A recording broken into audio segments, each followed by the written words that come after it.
खुलुमबाय लोगोफोर, गोजोन फुंबिलि बयनिसिमबो। नोंथांमोनखौ गोदान भिडिअ'आव आरो फिन खेबसेबाव बरायनाय जाबाय। आं दिनै नोंथांमोननि सिगाङाव 29 पुस 1436 मायथाइ एबा 14 जानुवारि 2025 मायथाइनि सानसेनि फान्जामुथिखौ फरायथिनो लादों। आसा खालामो नोंथांमोना भिडिअ'खौ नायना मोजां मोनगोन।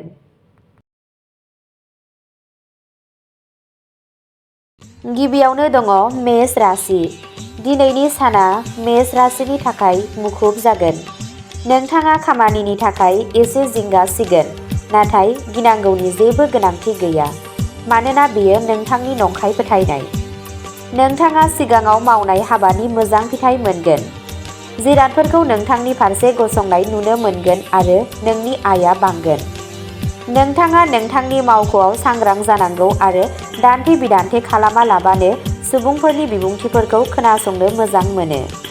बेलासियाव नोंथाङा नखरजों गोदान जामुंफोरखौ रंजानो हागोन। नोंथांनि दिनैनि खाफाल गोनां दिगा जादों सानजा, खाफाल गोनां अनजिमाया जादों 5 आरो खाफाल गोनां गाबा जादों सोमखोर गाब।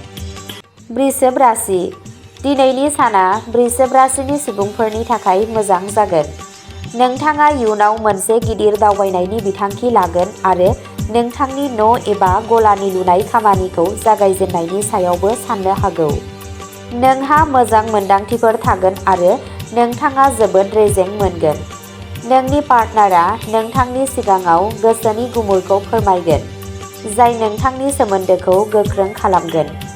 जायफोरा हाबा जानाय, बिसोरनि जुलि जानाय जिउआव मोजां मोनलायनाया बांगोन आरो मोनसे रमान्टिक आबहावा थागोन।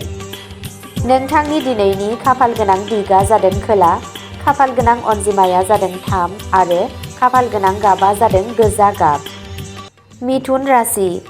मिथुन राशिनि थागिबिफोरा दिनै मोनसे मुखुब सान थागोन। नोंथाङा गोसोआरि नारसिनथायजों जेंनायाव गोग्लैगोन आरो नोंथांनि सावस्रियाबो एसे लोरबां जानो हागौ। नाथाय जेरै जेरै साना दावगालांगोन, नोंथाङा जोबोद मोजां मोननो हमगोन।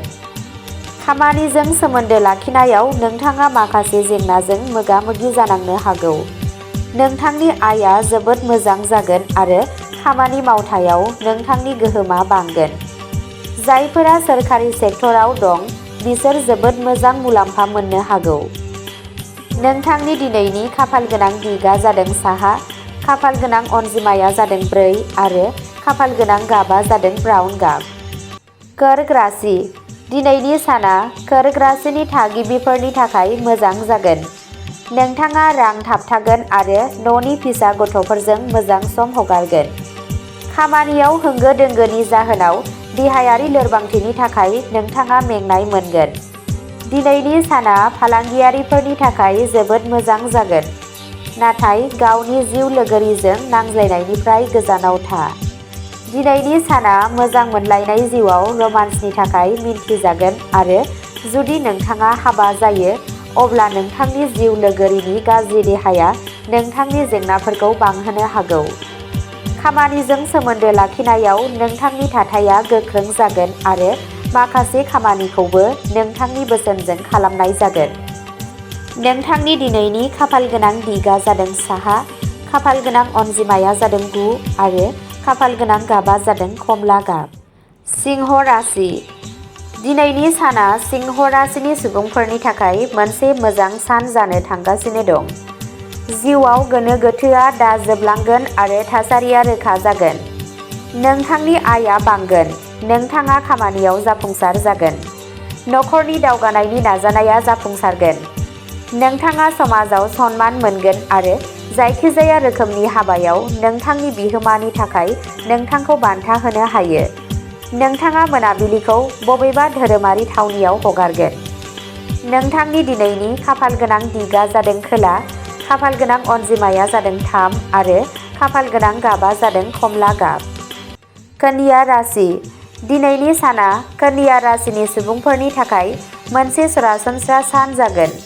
जाय हाबाफोराव हेंथाफोरा मोगा-मोगि जागासिनो दंमोन, दिनै बे जेंनाया जोबगोन। नोंथांनि गोसोआ दिनै गथ'फोरनि सावस्रियाव जागोन आरो नोंथाङा बिसोरखौ आबुङै जोथोन लागोन। नोंथाङा मोनसे जाफुंसार जिउखौ रंजानो हागोन। जायफोरा मोजां मोनलायनाय जिउआव दं, बिसोर दिनै नांज्लायनायनिफ्राय गोजानाव थानांगौ। नोंथांनि गोफार गोसोआ नोंथांखौ खामानिजों सोमोन्दो लाखिनानै देरहाहोगोन आरो बेनि सायाव बिथा खालामनानै नोंथाङा नोंथांनि खामानिखौ गोरलैयै फोजोबनो हागोन।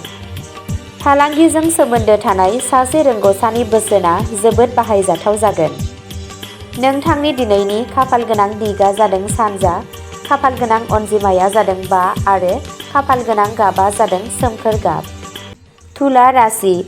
दिनैनि साना तुला राशिनि सुबुंफोरनि थाखाय मोनसे मोजां सान जानो थांगासिनो दं। जुलि जानाय जिउआव माबाफोर जेंना जाबाय थायोब्ला बेयो दिनै जोबगोन। नोंथाङा सोरनिफ्रायबा थाबथानाय रां मोनगोन आरो नखरनि सासे सोद्रोमाजों रबिबारनि बन्द सानखौ रंजानो हागोन। नखरनि गेदेरफोरनि सावस्रिनि फारसे गोसो हो। बिसोरजों बाथ्रा दान्थेलाय आरो बिसोरनि खोथाखौबो खोनासं। नोंथाङा नोंथांनि खामानियाव गोसो होनांगोन, नङाब्ला माखासे जेंनाफोर जानो हागौ। नोंथांनि दिनैनि खाफालगोनां दिगआ जादों सोनाब, खाफालगोनां अनजिमाया जादों 8 आरो खाफालगोनां गाबआ जादों गोथां गाब। वृश्चिक राशि।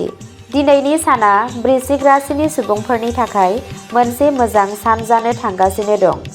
नोंथाङा नोंथांनि नखराव थागोन आरो नोंथाङा मोनदांगोन दि नखराव बबेहाय नोंथाङा बांसिन गोसो होनांगोन। नखरनि खरसायाबो गोनांथि बायदियै जागोन आरो नोंनि आयआ सरासनस्रा जागोन। खरसाखौ सामलायनाय जागोन आरो नोंथाङा जायखिजाया सोरखारि फर्मखौबो आबुं खालामनो हागोन। नोंथांनि दिनैनि खाफालगोनां दिगआ जादों खोला, खाफालगोनां अनजिमाया जादों 3 आरो खाफालगोनां गाबआ जादों गुफुर आरो गोमो। धनु राशि। दिनैनि साना धनु राशिनि सुबुंफोरनि थाखाय मोनसे मोजां सान जानो थांगासिनो दं। न'आव सासे जर'खा आलासि फैनायजों आबहावाया गोजोन जागोन। जुदि नोंथाङा सावस्रिजों सोमोन्दो थानाय जायखिजाया जेंनाजों जेंनायाव गोग्लैयो, अब्ला दिनै नोंनि सावस्रिया साबसिन जागोन। नखरनि आबहावाया मोजां जागोन आरो नोंथाङा मोनसे गोजोननाय मोनगोन। नोंथांनि बुजिनाय आरो आखा-फाखाथिया नोंथांनि थाखाय खामानि मावगोन। नोंथांनि मोजां मोनलायनाय जिउआव मोनसे नारसिननाय सम फैगोन आरो नोंथांनि अनजाथावआ रागा जोंनाय मुडआव थागोन। हाबा जानाय सुबुंफोरा दिनै गावनि जिउ लोगोरिनि मिनिनायजों मोनसे गोजोन सान मोनगोन। नोंथांनि दिनैनि खाफालगोनां दिगआ जादों सानजा, खाफालगोनां अनजिमाया जादों 5 आरो खाफालगोनां गाबआ जादों ब्राउन गाब। मकर राशि। दिनैनि साना मकर राशिनि सुबुंफोरनि थाखाय मोनसे गोनांथार सान जानो थांगासिनो दं, मानोना दिनै नोंथाङा गावखौनो गोसो होगोन। दिनै नोंथाङा नोंथांनि लुबैनायफोरखौ गोनांथि होगोन आरो बेनि थाखाय गोबां नाजानायबो खालामगोन। खामानिजों सोमोन्दो लाखिनानै नोंथाङा गोबां मोजां फिथाय मोनगोन आरो नोंथाङा साख्रि सोलायनायनि मोनसे सानस्रि बानायनो हागोन। बे बिथिङाव नाजानाया मुलाम्फा गोनां जागोन। हाबा जानाय जिउआव गासैबो मोजां जागोन आरो नोंथाङा गावनि जिउ लोगोरिजों मोनसे गोदान सम्पथि बायगोन।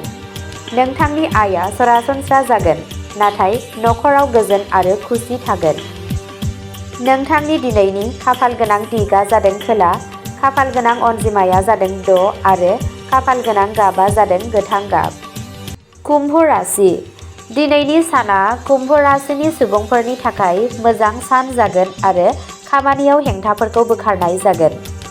थासारिफोरा साबसिन जागोन आरो नोंथाङा गावखौ बांसिन फोथायगोन।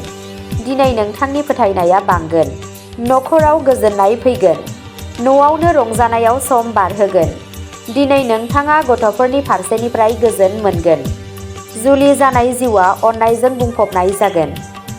जायफोरा मोजां मोनलायनाय जिउआव दं, बिसोरबो दिनै मोजां सम बारहोनो खाबु मोनगोन। बेलासियाव नोंथाङा लोगोफोरजों रंजानाय नुनो मोनगोन। नोंथांनि दिनैनि खाफालगोनां दिगआ जादों साहा, खाफालगोनां अनजिमाया जादों 4 आरो खाफालगोनां गाबआ जादों गोजा गाब। मीन राशि। दिनैनि साना मीन राशिनि सुबुंफोरनि थाखाय मोजां सान जानो थांगासिनो दं। नोंथांनि आयआ बांगोन आरो बेयो नोंथांखौ खुसि खालामगोन।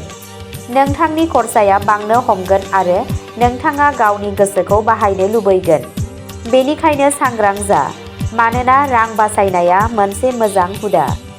मोजां मोनलायनाय जिउआव माखासे जेंनाफोर जागोन आरो नोंनि पार्टनारा नोंनि गोनांथिखौ मोनदांगोन।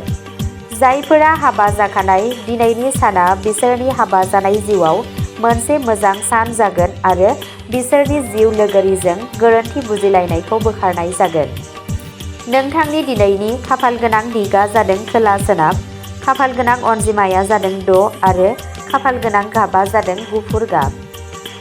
अब्ला दिनैनि राशि फरायथिनाया एसेनोसै।